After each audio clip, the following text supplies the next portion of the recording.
and FEMA in the lead.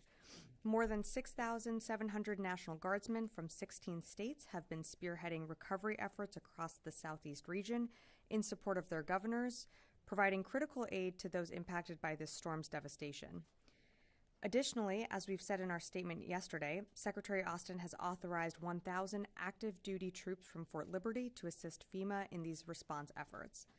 The department will continue to be fully engaged with FEMA and our federal, state, and local partners to ensure we are supporting and coordinating recovery efforts. Shifting gears, Secretary Austin spoke by phone to his Ukrainian counterpart, Defense Minister Umerov, today. The two leaders discussed current battlefield dynamics and security assistance priorities.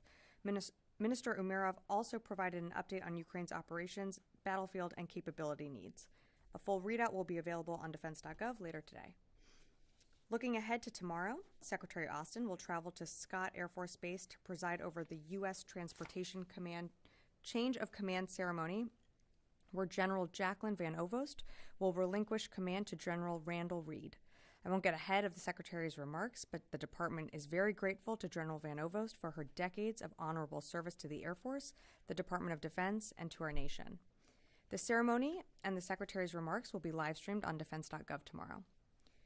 Shifting gears again, this past weekend, the Royal Australian Navy, the Royal Australian Air Force, the Japan Maritime Self-Defense Force, the Royal New Zealand Navy, the Armed Forces of the Philippines, and the U.S. Navy conducted a maritime cooperative activity within the Philippines' exclusive economic zone in the South China Sea. Exercises like this demonstrate the strengthen the relationship between partners and allies, and enhance cooperation, interoperability, and combined capabilities in the maritime domain, contributing to peace, stability, and upholding the freedom of navigation and overflight in the Indo-Pacific region. Of note, this was the first time New Zealand participated, and it shows that cooperation represents the centerpiece of our approach to a secure and more prosperous region where aircraft and ships of all nations may fly, sail, and operate anywhere that international law allows. And finally, well, actually I have one more thing, so second to last thing.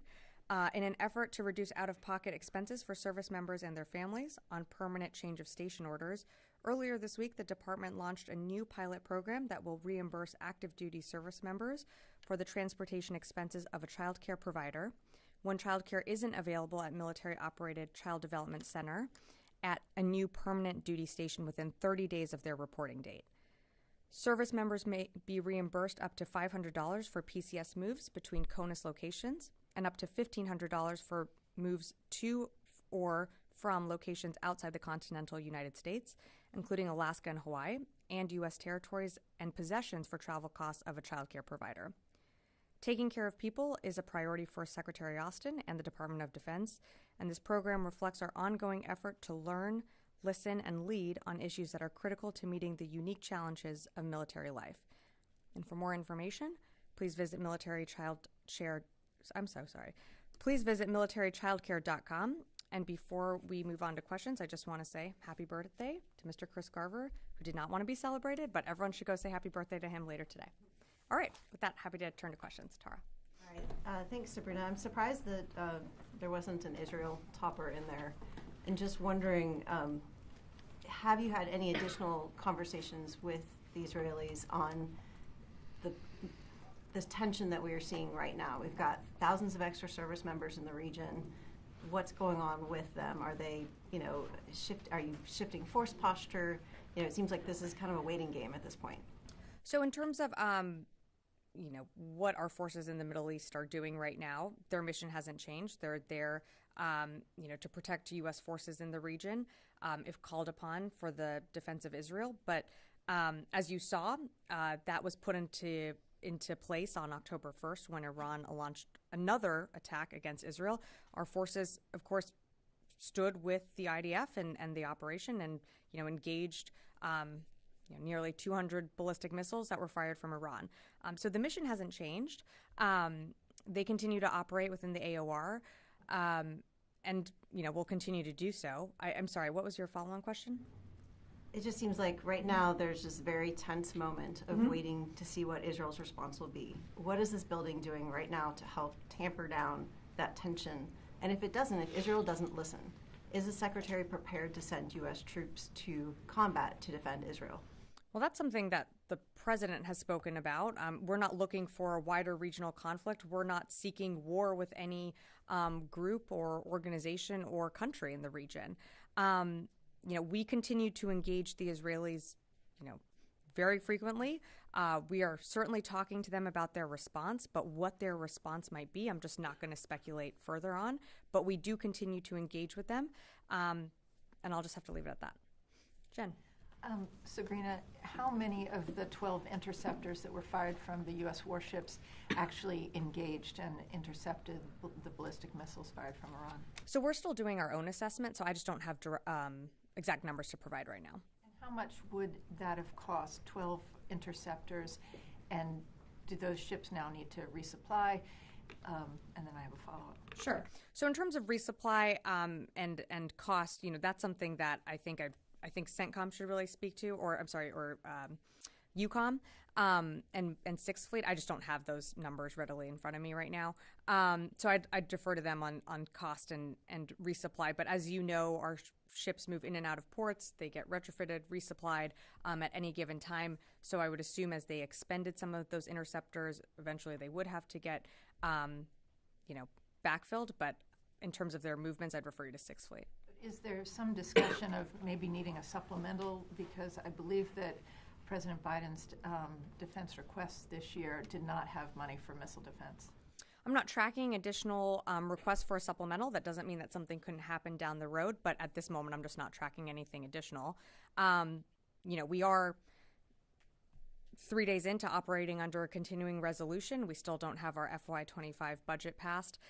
So the biggest full court press from this building is, of course, urging Congress to pass an appropriations bill so we don't have to operate under this this continuing resolution. That's something that's top of mind for this building, and we're going to continue to engage with Congress on that. Idris. You sort of hinted at this when you said the U.S. would help defend Israel. But more specifically, will the U.S. military take part in any offensive Israeli operations against Iran? So what I can tell you, Idris, is, we're certainly consulting with Israel and talking to them about their response, but I'm just not going to go any further than that. Rule out the U.S. military could take part. I'm just not going to go any further than what I have. And then the Secretary and Defense Minister Gallant speak regularly, but there have been a number of instances in the past where Minister Gallant has not notified the Secretary before a major operation, most recently the killing of Nasrallah. Why do you believe the Israelis will share with you what they're going to do before they do it this time?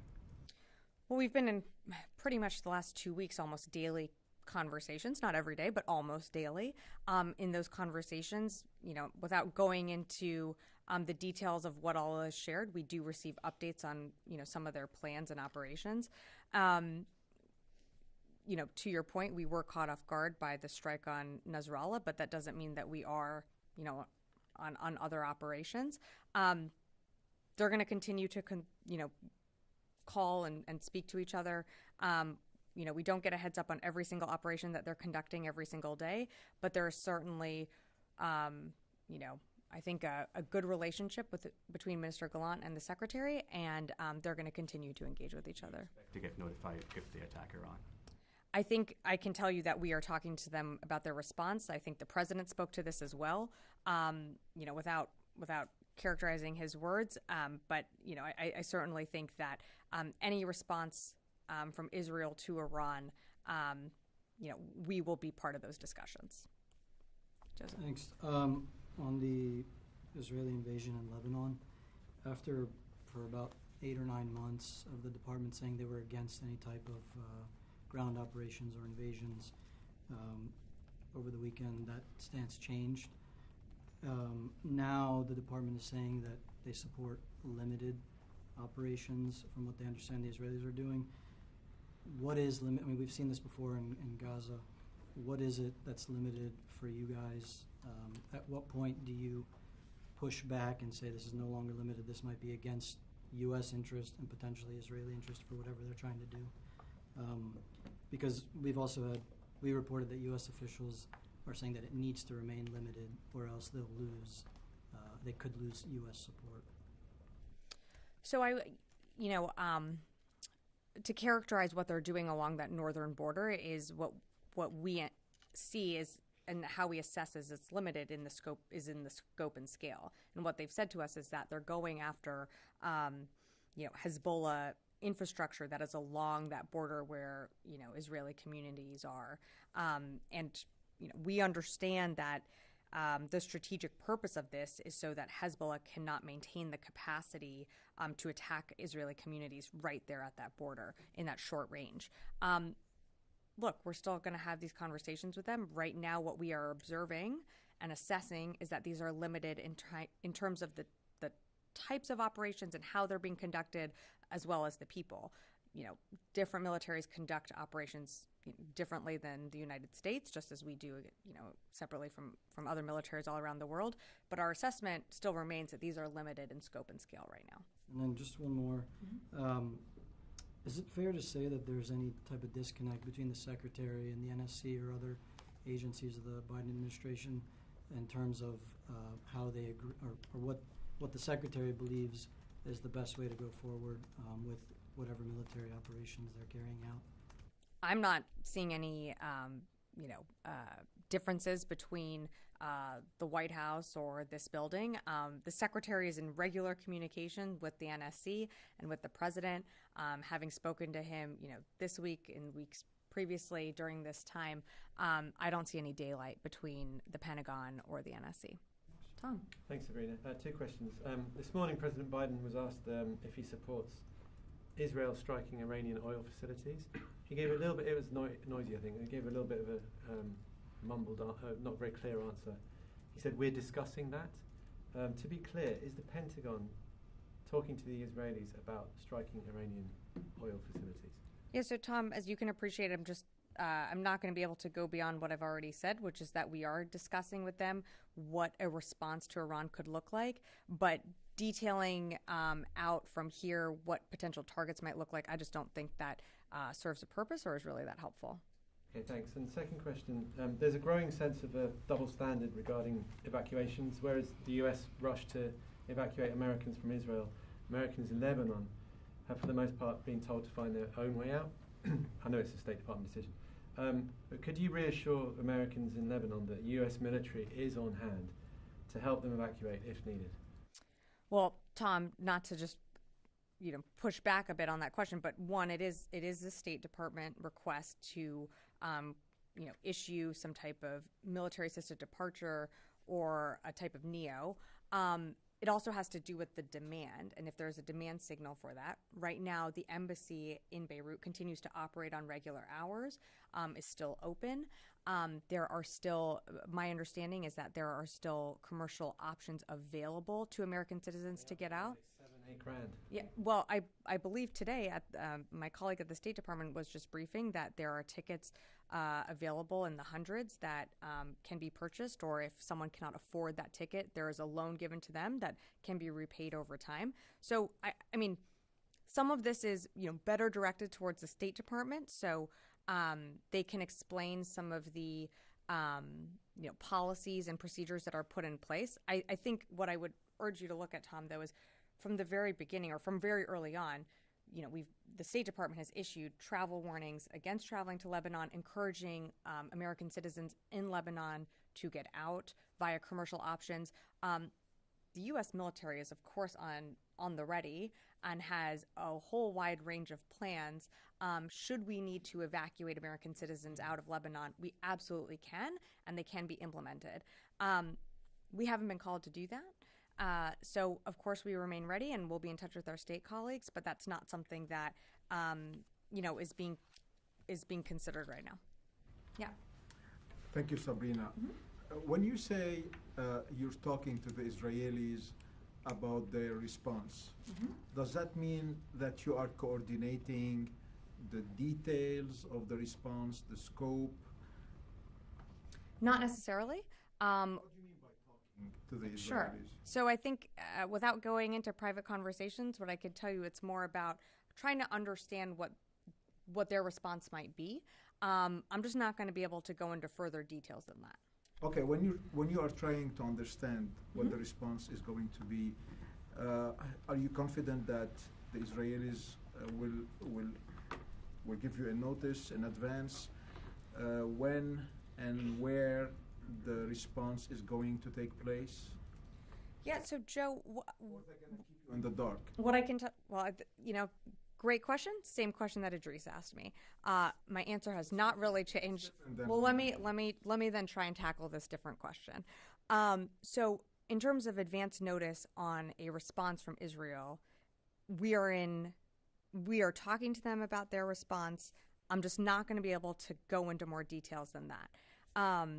In terms of the advance notice, again, we're talking to them in terms of targets, what they might what a response might look like. Those aren't things that I'm just going to detail from the podium, and frankly, not going to go into additional private conversations. Okay, last thing is just I'm trying to understand. So you're talking to the Israelis because you are concerned that their response could escalate the situation in the region, or you're talking to them because you have plans in advance to assist them in their response? So I think what the president has said is that Israel has a right to respond. I would remind you that on October 1st, we saw nearly 200 ballistic missiles launched towards Israeli territory with the intention to kill innocent civilians, to do damage to infrastructure, and because of the incredible coordination between the United States and the Israeli military, we were effective in combating and mitigating damage and preventing massive casualties from that attack. So Iran did fail in its attack against Israel. But I have to, also remind you when it comes to how we're talking about, how Israel might respond, these are conversations. And these are conversations that don't just happen in 15 minutes. They happen over time. The secretary has been regularly engaging Minister Gallant, pretty much for the last 2 weeks, almost every day. I'm not going to go into those detailed conversations, it's not something that just happens in a vacuum. It happens over conversations, not just here at this building, but across the interagency, and that includes the White House as well. Fadi. Thank you, Sabrina. If I may ask just three questions, two related and one separate. Okay. On Iran, as a spokesperson for the Pentagon, you can't tell the American people whether the U.S. will take or support offensive action against sovereign nation that did not attack U.S. forces or U.S. interests in the region, which is Iran. Don't you need an authorization from Congress to be part of that? So what I can tell you, Fadi, is what we've said from the very beginning is that we don't seek a wider regional war, and we definitely don't seek conflict with any country or group. That includes Iran. When it comes to an Israeli response, we're talking to them about their response. Of course, as you know, we have U.S. forces in the region. The Secretary's priority from day one has always been to protect our people and taking care of our people. A response or any type of, whether it's trades on the border, in the northern border, between Israel and Lebanon, or attacks on U.S. forces from Iran-backed militias, that has consequences on U.S. forces. And so when I tell you that we're in consultations and discussions with the Israelis on their response, that's what I mean. Okay, and then on the Iranian response to the assassination of Helene in Tehran, which is shooting 200 missiles. According to Israeli media, these missiles were targeting military infrastructure, and they hit 3 air bases, not civilian infrastructure.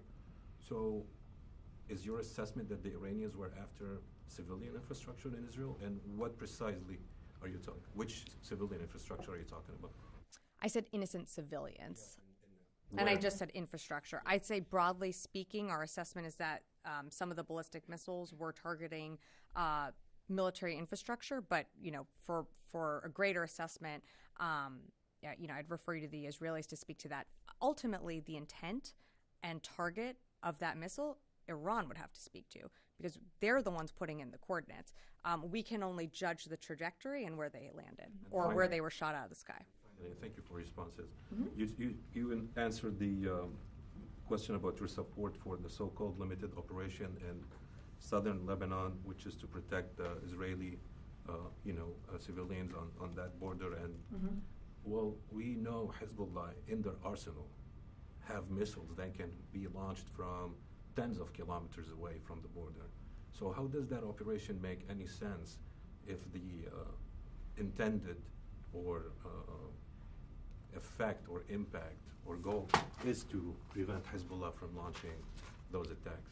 Along that border and some of that infrastructure are C2 nodes and storage facilities that the Israelis military, and understandably, feels the need to eliminate in order to get their population back into the north. And this is not just for the protection of Israeli citizens. These are also Lebanese citizens that live on the other side of the border to allow for them to live in safety free from Hezbollah as well. So the Israelis are trying to protect Lebanese civilians. I think they are certainly trying. I'm not going to characterize all of their operations, but they've been pretty clear that they want to see their people move back into the northern communities, and they are conducting limited operations along that borderline. Charlie. Yes, Sabrina, we're all sort of referring to the same thing, and you had mentioned consequences. This is where conversations with Iran of what the Israelis may do with Iran is different than what they've done unannounced in places like Lebanon. Because just looking at the geography, you've got Israel, you've got Iran, you've got a U.S. footprint kind of between them. It will have consequences for U.S. forces. Has there been any change in terms of posture or readiness or alertness? Have you seen any activity by Iranian-backed militias? Have you seen the Houthis activating in any way? So no change to our posture or readiness. I'll remind you that, as you said, we have forces throughout the region. Any type of action has potential impacts for our forces wherever they might be stationed. In terms of, Houthis or IMG groups in, Syria and Iraq, I think as of most recently, the Houthis have continued to target commercial ships in the Red Sea. We have seen from almost the beginning, I think since October 17th, sustained periods of attacks on U.S. forces from these groups in Iraq and Syria, but I don't have anything recent to point to you on, if that's what the question was, but we certainly have continued to see activity, and we always reserve the right to defend ourselves, and that's what our forces will do in the region if attacked. You haven't seen any uptick in that region? I mean, could you give me something specific that you're referencing, or is there like a specific date? Because we saw a sustained period since October 17th. When Iran launched the largest ballistic missile attack that Israel has ever seen, it didn't activate any of its proxies to perhaps take a poke at U.S. forces in the region at the same time. Yeah, I don't have anything for you on that. I mean, if our forces are attacked, or if there is something in the vicinity that could land on the base, our forces have the ability to shoot it down, and they'll take the measures needed to protect themselves. But I don't have any. There was no, as far as I'm aware, there was not a coordinated attack that Iran launched its ballistic missile attack and then also coordinated with its proxy groups. I'm not tracking that there was a coordination there. Yeah. Thank you, Sabrina.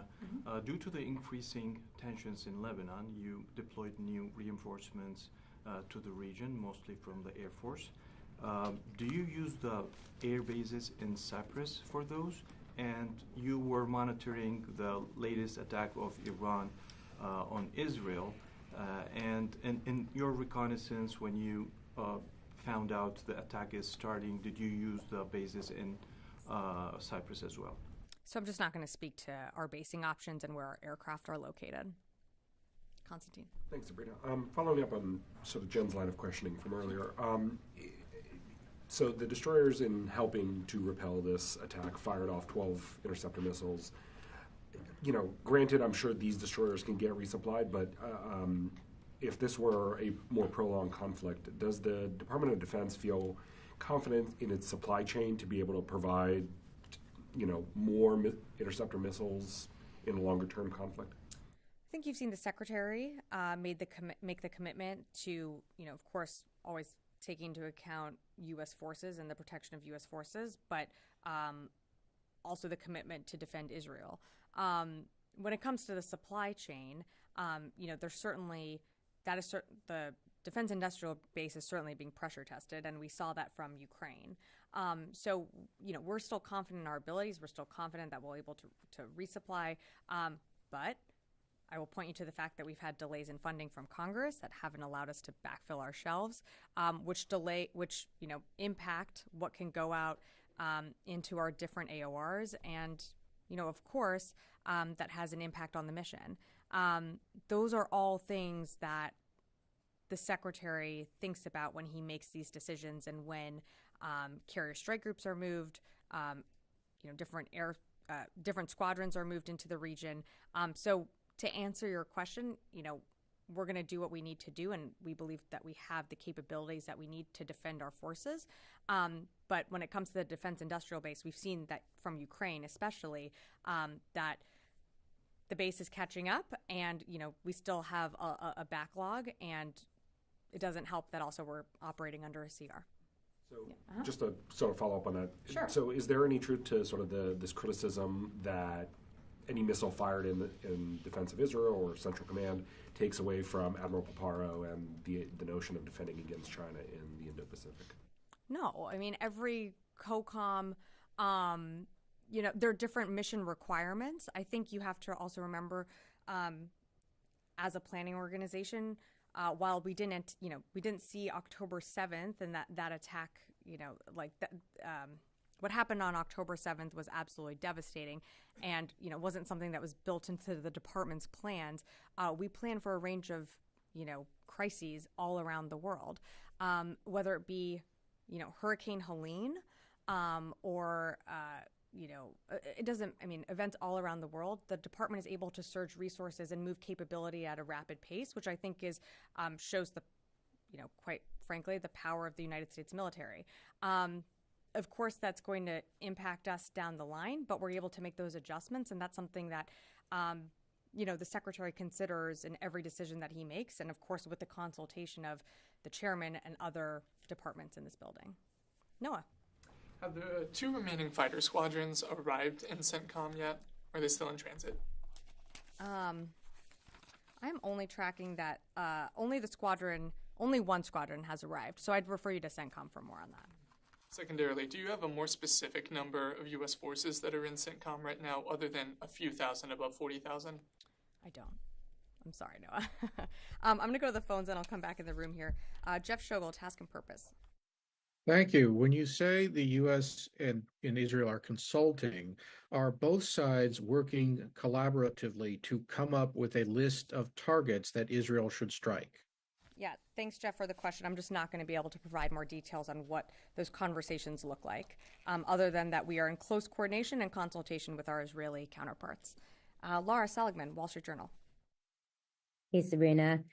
My question is, does Secretary Austin support an Israeli strike on Iran's oil fields or its nuclear facilities? Yeah, thanks, Laura, for the question. I'm just not going to get into hypotheticals or speculate on what an Israeli response could look like, other than to say that we continue to talk with them about our potential response. Last question on the phone. I believe it's Patrick Tucker, Defense One. Thanks, Sabrina.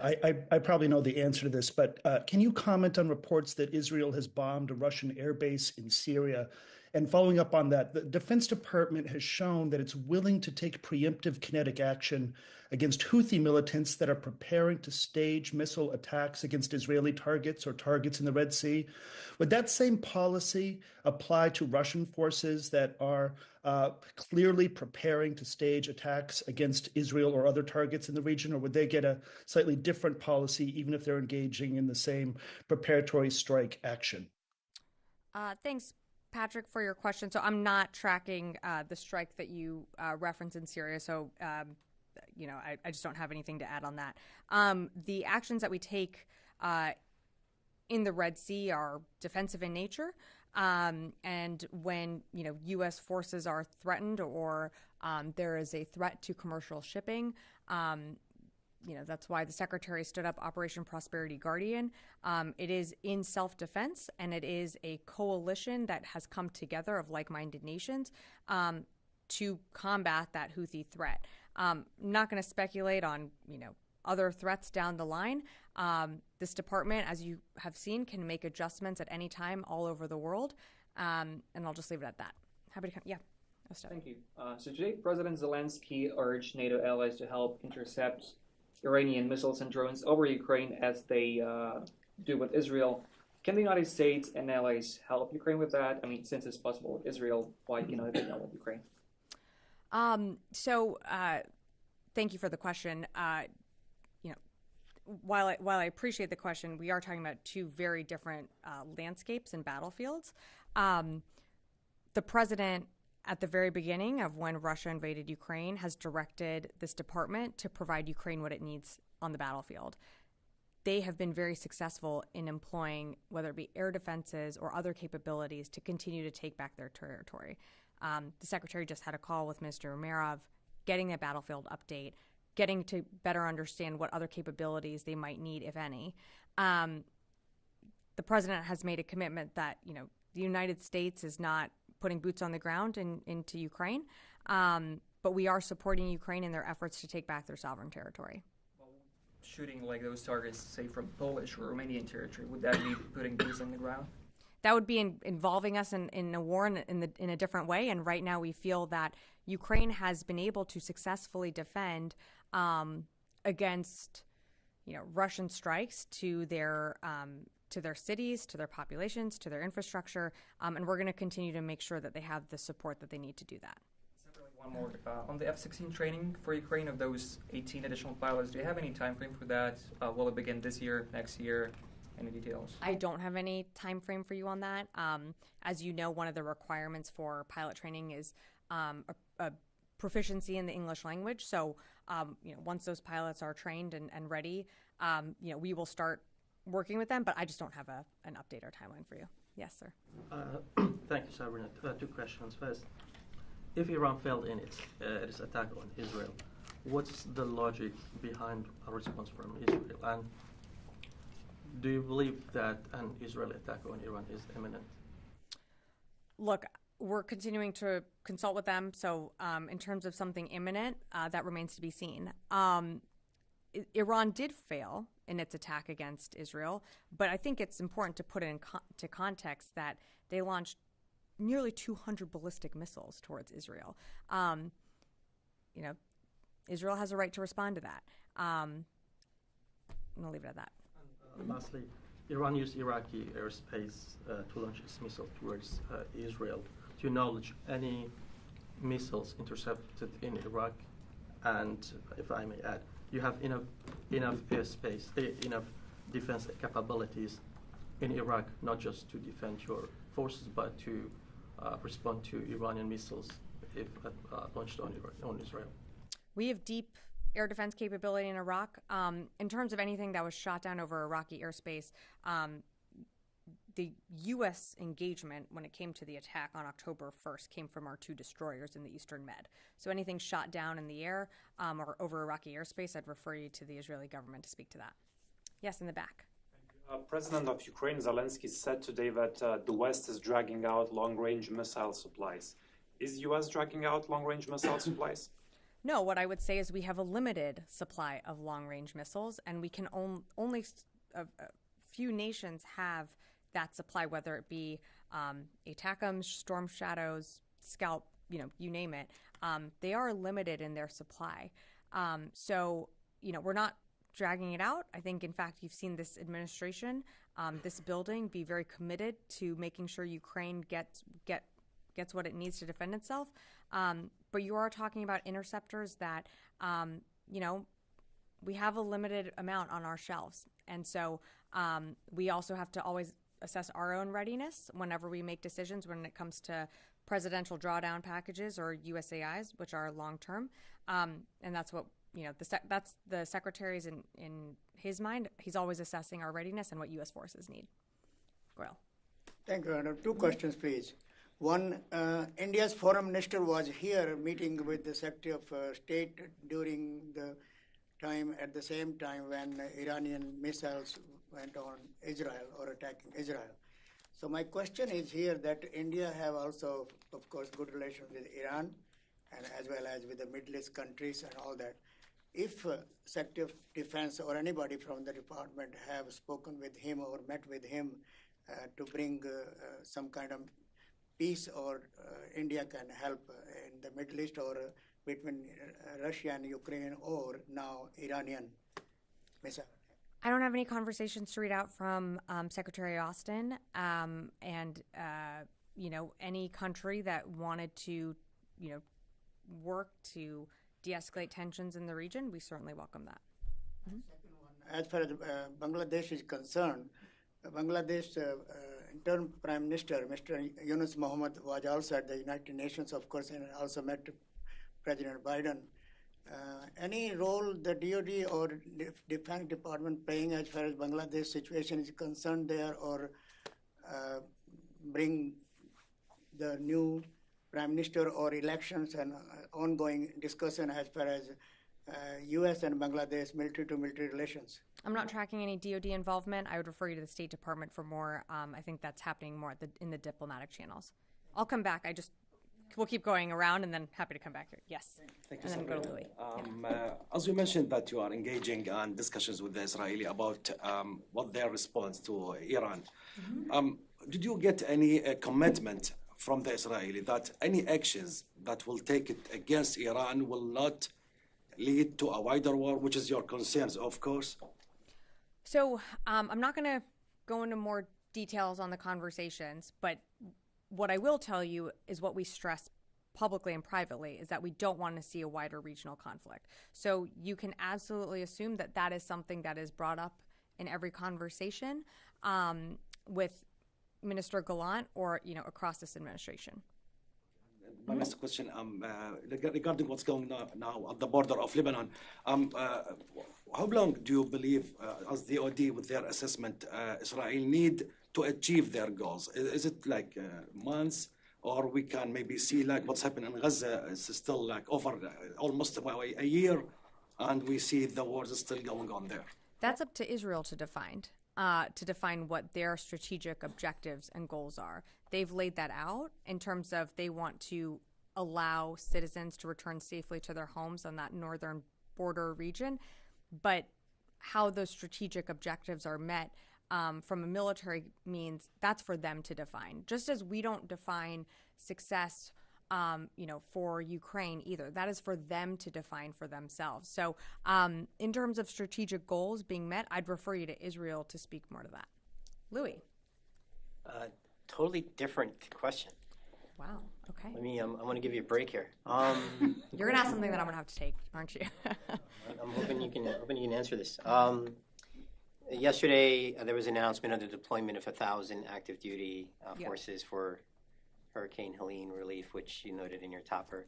Can you tell us what the progress is? We know they're coming from the 18th Airborne. We know they're coming from 82nd Airborne. What exactly is their role? How will they work with guardsmen? Are they complementary? Are they on their own? And I know they fall under the tag, but can you just explain to us what it is actually they're going to do? Sure. So the Secretary authorized their movement of nearly 1,000 active duty soldiers. Their role is that they're going to fit into the larger apparatus, which is being led by FEMA and the North Carolina government. NGB, North Carolina National Guard. So between those entities, they're going to work with them to ensure that the North Carolina communities, wherever these soldiers go, are supported. And some of the things that they're going to be doing is delivery of food and water and other critical aid. I believe this is something that's still being, worked on exactly where they will be. But as you know, they're in state. They're ready to go. We're going to continue to work with the federal, local, and state level officials to ensure that, they're fitting in where the need is the most critical. So the North Carolina has already activated 1,000 guardsmen to assist with this. Mm-hmm. It was the thinking that these additional 1,000 active duty personnel would bring capabilities that they don't have right now. Yes, and augment as well. My understanding is that they bring additional capabilities. I think certainly, the National Guard has its own capabilities, but these will augment those. And I think as we're all seeing some of the devastation, roads, bridges, it's not easy to access. So this is another, group of men and women that can go in with an amazing capability that will augment the National Guards and help get, critical need in, and also support, getting into isolated communities where it's even harder. So, yeah. Jen. A follow-up on what Louis Sure. asked. Have those 1,000 active duty troops from Fort Liberty arrived on the scene in North Carolina? Are they working yet? Not to my knowledge. I believe that is still being worked with the state. So for more on when they actually depart, I'd refer you to FEMA for more on their efforts. What is taking so long? They are a couple of hours away from Asheville, where they don't have Mhm. helicopters to get in. It seems a little strange that the 82nd Airborne can't deploy a little faster. I think they're certainly ready to go. They've been authorized. It's more a matter of making sure that the state and FEMA are ready to, knit them into the structure that's in place. The last thing you want to do is have a bunch of people show up and kind of, exacerbate the system even more. They're authorized. They're ready to go, but it is ultimately the state's call on when and how they are moved into the state. I'm going to come back and then, yes, go ahead. Hi, Jessica with News Nation. Yeah, hi, nice to see you. Hi. Some military bases were impacted due to the hurricane. I was just wondering if you have a timeline as to how soon they might be back up and running. Some military bases, you mean in terms of evacuation? Yes, some of the troops were. Yes. So there were precautionary measures taken to evacuate some of our bases and move our people out due to the storm. I don't have a timeline on when folks will be able to go back to those bases. That's obviously an assessment that the commander would make. So for each base that you're interested in, I'd probably reach out to the base itself or Northcom, but I don't have those details and timelines in front of me. Sorry. Joseph. Do you have any updates on the Truman, where it's going to deploy, and does the Secretary have any plans to call for another 2 aircraft carrier or strike groups to be in the Middle East? So right now I don't have more than what Sixth Fleet had announced, and that the Truman will be continuing into the UCOM AOR. I think probably participating in an exercise soon.